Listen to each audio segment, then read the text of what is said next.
வீட்டில் சமைக்கிறதுனா அழகாக நல்ல டேஸ்ட்டாக ஒரு பிரியாணி போட்டிங்கன்னா எல்லாரும் ரெசிபியை கேட்பாங்க. அந்த ரெசிபியை பொறுத்தல நீங்கள் பெருசாக ஒன்றும் செஞ்சிருக்க மாட்டீங்க. இந்த பக்கத்து கடையில் தான் அரிசி வாங்கியிருப்பீங்க. எல்லாமே ஒரு அரிசி தான் வாங்குவீங்க. அமெரிக்காலேருந்து அரிசி கொண்டு வந்து நீங்கள் செய்யலை. எல்லாம் அதே சீனி தான், அதே உப்பு தான். உங்களோட கைப்பதம் எப்படி போடுறீங்களோ அதுக்கேற்ப டேஸ்ட் வரும். 10 பேருக்கு ரெசிபி கொடுத்துட்டோம்.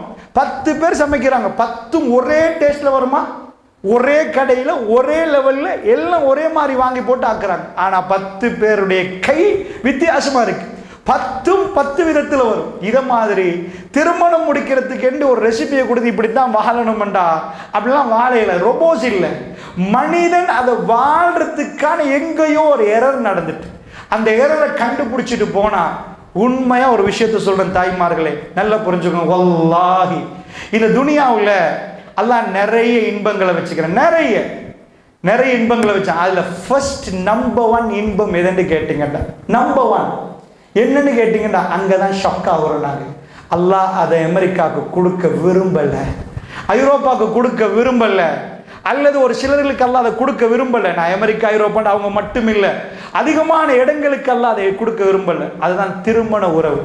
உண்மையான இந்த உலகத்தில் என்ன வந்தாலும் அதில் தான் இருக்குது சந்தோஷம் என்பதை நான் சொல்லல, ரசூலுல்லாஹ்ட்ட போய் கேட்போம், அல்லாஹ்வுடைய தூதர்ட்ட போய் கேட்போம், யா ரசூலல்லாஹ் எது பெஸ்ட் வாழ்க்கையில, எது நம்பர் 1 கேட்டால் ரசூலுல்லாஹ் சொல்றாங்க, உலகத்தில் அத்துனியா மத்தான்றாங்க. உலகம் வேண்டா வசதி வாய்ப்பு பண்றாங்க. இது ஒரு வசதி வாய்ப்பு. இந்த ஃபேன் ஒரு வசதி வாய்ப்பு, பஃபல் ஒரு வசதி வாய்ப்பு, இதெல்லாம் வசதி வாய்ப்பு. அத்துனியா மத்தா. யார சொல்லலாம் இந்த வசதி வாய்ப்புல எது நம்பர் 1? ஒரு ஆள் சொல்லுவாரு எனக்கு என் வாகனம் தான் நம்பர் 1.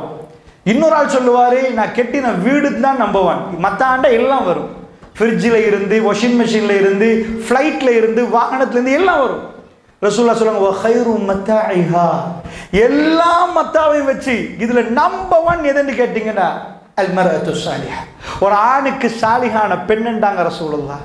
லைஃப்ல எல்லாத்தையும் தேடிட்டு போற பெரிய பணக்காரல பார்க்கிறோம், ஃபைனலா போய் ஒரு ஆம்பளை பொம்பளைட்ட நிற்பான். அதான் ஃபைனல் எண்டிங். சாதாரணமா நம்ம பார்க்கிறோம் வேர்ல்ட் ஃபேமஸ் கேரக்டர் டயானா எடுத்துக்கொண்டா, டயானா பக்கிங்ஹாம் பேலஸ்ல என்ன இல்லை, டயானா திரும்பினா வீடியோ கேமராஸ் வரும். டயானா வேர்ல்ட் ஃபேமஸ் கேரக்டரா வாழ்ந்தாங்க. ஸோ அப்படி நிற்கிற நேரம் சாதாரணமாக பிரிட்டிஷ் ஸ்ரீலங்காவை ஆண்டுட்டு இருக்கிற நேரம் அவங்க சொல்லுவாங்க, அதாவது சூரியன் அஸ்தமனமாகாத ஒரு ராஜ்யம். ஏன் அப்படின்னு கேட்டீங்கன்னா ஸ்ரீலங்கா பிரிட்டிஷ் கண்ட்ரோல்ல, இந்தியா பிரிட்டிஷ் கண்ட்ரோல்ல, பாகிஸ்தான் பிரிட்டிஷ் கண்ட்ரோல்ல, பங்களாதேஷ் பிரிட்டிஷ். இப்படி கீழே நிற்கிற நேரம் என்ன ஆகும்னா இங்க சூரியன் மறைஞ்சு அந்த பக்கம் சூரியன் உதிச்சு, அங்க சூரியன் மறைகிற நேரம் இந்த பக்கம் சூரியன் உதிச்சு. அவ்வளவு வேர்ல்ட்ல ஒரு பெரிய ஒரு லேண்டை கேப்சர் பண்ணின அந்த கோட்டை இருந்தது லண்டன்ல. லண்டன் பக்கிங்ஹாம் பேலஸ் என்று சொன்னா ஸ்ரீலங்கா உள்ள ஆகப்பெரிய டைமண்ட் உள்ள எலிசபெத் மகாராணியுடைய பேலஸ். அதுக்குள்ளதான் டயானா உள்ளுக்குள்ள நுழைகிறான். டயானாக்கு வேர்ல்டு ஃபேமஸ் கேரக்டர் மாதிரி அவ என்ன விரும்பணுமோ அதெல்லாம் அங்க இருக்குது. பக்கிங்ஹாம் பேலஸுக்குள்ள ஒரு பெண்ணுக்கு வாழ்க்கை கிடைச்சா அவருக்கு தேவையான எல்லா தங்கமும் கிடைக்கும், எல்லா வயலுடையும் கிடைக்கும். ஸோ அந்த 1948க்கு முன்னாடி அவங்க சேர்த்த எல்லாமே அங்க இருக்குது. டயானாக்குள்ள ஃபேமஸ் அப்படி இல்லை. டயானா உதவி செஞ்சா 4 பேர் வருவாங்க, அவ போட்டோ எடுக்க 4 பேர் வருவாங்க. சார்ல்ஸ் த வைஃப் அவர். ஸோ டயானாக்கு என்ன வேணுமாச்சு, டாடி என்று ஈஜிப்ட்ல உள்ள ஒருவரோட டயானா லாஸ்ட் பயணம் போறா. இவ்வளவு வேர்ல்டே டயானா எக்ஸெப்ட் பண்ண டயானாட லாஸ்ட் பயணம் ஒரு டனலுக்குள்ள கார்ல வேகமா போற நேரம் ஆக்சிடென்ட் ஆகுது. ரெஸ்டாரண்ட்ல உட்கார்ந்துருக்கிற பிரஸ் எல்லா மீடியாவும் உள்ளுக்குள்ள வர்றாங்க. வந்தா டயானா முகத்தை மறைச்சு வேகமா காருக்குள்ள ஏறுறா. எங்களுக்கு ஃப்ரீயா இருக்கு தாங்கன்ட்டு வேகமா போறவங்க அவங்களுக்கு பின்னாடி துரத்துறாங்க. டயானா வேகமா போற டைம்ல அவங்க 2 பேருமே அந்த இடத்துல ஆக்சிடென்ட் ஆகி இறந்து போறாங்க. ஸோ நம்மளுக்கு ஒரு ஜஸ்ட் நான் இது சரி பிழை இந்த வரலாறு பேசல, ஜஸ்ட் நீங்க டயானா கிடைச்ச முழு வாய்ப்பு உங்களுக்கு கிடைச்சிருந்தா, முழு சொத்து உங்க காலை கீழே கொட்டிருந்தா அடுத்த ஒரு மனுஷன் என்ன தேடுவான்ன்றதுக்கு நான் இதை பேசுறேன். முழு வேர்ல்டும் உங்க காலை கீழே கொட்டினா ஒரு பெண்ணுக்கு நல்ல ஒரு ஆண் வேணும், நல்ல ஒரு ஆணுக்கு நல்ல ஒரு பெண் வேணும். இது இல்லாம முழு வேர்ல்டும் உங்க காலையில கொட்டினாலும் நீங்க சிரிக்க மாட்டீங்க. இதுதான் கன்செப்ட். நல்லா புரிஞ்சுக்கோங்க, பணம் எல்லாமே இருக்கு, மேல ஒரு திருமண வாழ்க்கையில அல்லாஹ் ரப்புல் இஸ்ஸா அப்படி வச்சிருக்கிறான். இதான் உலகத்தில் உள்ள சாப்டர். ஸோ நல்லா விளங்கிக்கோங்க, டயானாக்கு லாஸ்டா அது கிடைக்கல, டயானா இறந்து போயிட்டான். இப்படியே நீங்க அமெரிக்கா பிரசிடென்ட் எடுத்துக்கொண்டீங்கன்னா வேர்ல்டு பிரசிடென்ட் மார்க்ல நம்பர் 1 அமெரிக்கா. அமெரிக்கா பிரசிடென்ட்டுக்குள்ள veto power, American president white பேலஸ்ல இருந்து எடுக்கிற டிசிஷன் முழு வேர்ல்டுக்குமே போற அளவுக்கு மிக பவர்ஃபுல்லான கண்ட்ரி. உங்களுக்கு தெரியும், வேர்ல்டு வார்ல ஜப்பான் அமெரிக்காவுக்கு கட்டுப்பட மறுத்துச்சு. அமெரிக்கா சொல்லிச்சு கட்டுப்படு. வேர்ல்டுல அமெரிக்கா தலைவனாகின ஸ்டைலே வேற. முழு வேர்ல்டும் பத்து எறிகிற நேரம் அமெரிக்காவோட டோனுக்கு எல்லாரும் அடங்கினாங்க. ஜப்பான் ஏலாண்டாங்க, அடங்க மாட்டோம்ண்டாங்க. அப்போதான் ஜப்பானுடைய 2 நகரங்கள் பேஸ் பண்ணி, ஹிரோஷிமா நாகசாக்கி என்ற வர்த்தக நகரங்களை பேஸ் பண்ணி ஃபர்ஸ்ட் அமெரிக்கா வார்னிங் கொடுக்குது, எங்க கையில் அணுகுண்டு இருக்குது, போட்டா விளைவு வேற, கட்டுப்படு. ஜப்பான் சொல்லிச்சு கட்டுப்பட முடியாதுன்னுச்சு. இப்படியே மேல இருந்து போட்ட அணுகுண்டு கீழைக்கு போடலாம நடுப்பரப்புல வெடிக்க விட்டான்.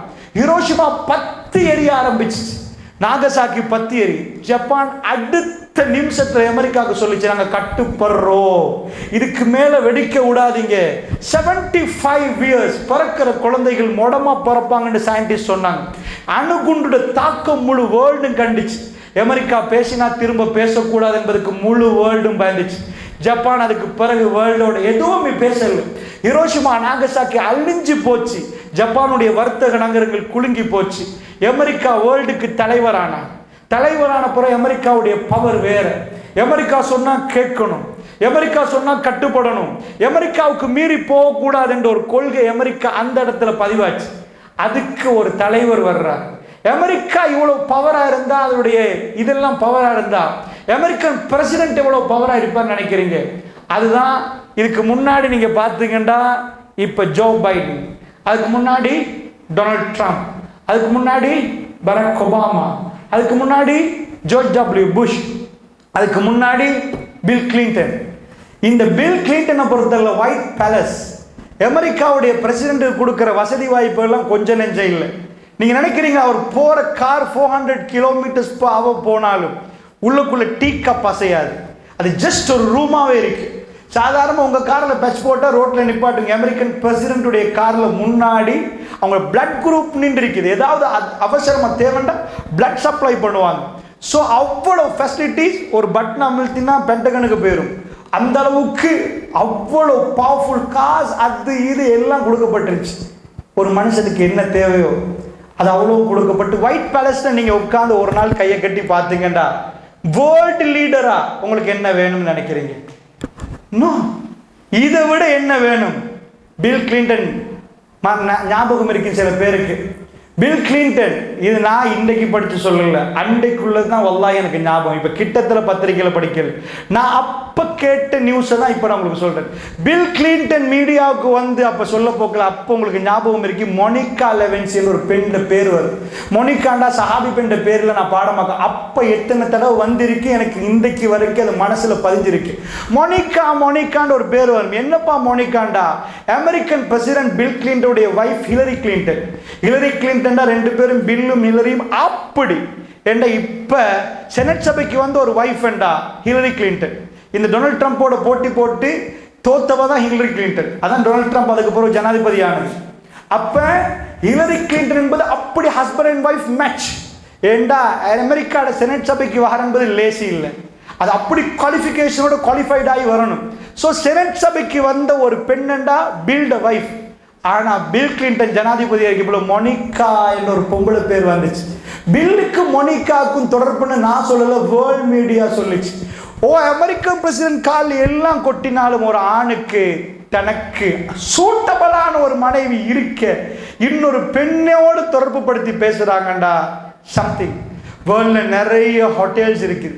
இந்த ஹோட்டல்ஸ் எல்லாம் நீங்க நினைச்சிடாதீங்க பிசினஸ்மேன் வந்து உட்கார்ந்து பிசினஸ் மீட்டிங் நடத்தி தங்கிட்டு போறாங்கன்னு. கள்ள உறவுகள் எக்கச்சக்கமா நடக்குது. என்ன இதுக்குள்ள இருக்குது? வேர்ல்டுல திருமணம் முடிச்சா வாழ முடியாதான், காதலிச்சா 20 வருஷமும் காதலிப்பாங்களா? தப்பான உறவுல எப்படி நிற்பாங்களா? ராத்திரி 2 மணிக்கு ஒரு இளைஞன் யுவதிக்கு போன் போட்டு நீங்க சாப்பிட்டீங்களா, 2 மணிக்கு எழும்புறவன் ஆமா நீங்க சாப்பிட்டீங்களான்னு கேட்கிறாவான். கோமே வராதான். கணவன் 2 மணிக்கு எழுப்பாட்டி திண்டீங்களான்னு கேட்டா விஷயம் வேற மாதிரி போயிடும். வைஃப் இப்படி கேட்டாங்கன்னா டிவோர்ஸ்ல போய் நின்றும். என்ன நடக்குது? காதலிக்கிற நேரம் எத்தனை வருஷமும் 10 வருஷம் காதலிச்சவங்களுக்கு ஜஸ்ட் 6 மந்த் வாழையெல்லாம் இருக்கு. எங்க ப்ராப்ளம், எங்க பிரச்சனை? அன்பிக்கினியவர்களே, ஸோ இந்த பேசிக்ல உங்க குழந்தைக்கு உங்க பிள்ளைக்கு லைஃபை கொடுங்க. உங்க புள்ள லைஃப் இந்த கிரவுண்டை செட் பண்ணி கொடுங்க. இந்த கரப்ஷன், இந்த ப்ராப்ளம் எங்க? ஒரு உண்மையாக திருமண வயசு வந்தால் அவங்க திருமணம் முடிச்சாகணும். அது தேவை. பசி வர்றவருக்கு சாப்பிட்டாகணும். தாகம் வர்றவர் குடிச்சாகணும், தண்ணி குடிச்சாகணும். வாழ்க்கை அந்த கட்டம் வரப்போக்குள்ள அவங்க வாழ்ந்தாகணும். ஆனா வாழ தெரியாம திணறினா, வழி சொல்ல தெரியாம நீங்க நின்றா அது ரொம்ப பெரிய பரிதாபம். வாழ தெரியாதவங்களுக்கு வாழ்க்கை என்னென்று சொல்லி கொடுக்கணும்.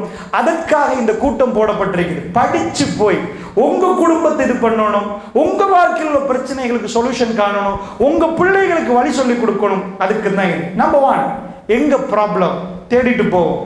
பிரச்சனை எங்கன்னு கேட்டீங்கன்னா ஃபேமிலி லைஃப்ல அல்லாஹ் ரப்புல் இஸ்ஸா குர்ஆன்ல ரொம்ப அழகான ரூல்ஸ் அண்ட் சில பாலிசிஸ் போட்டான்.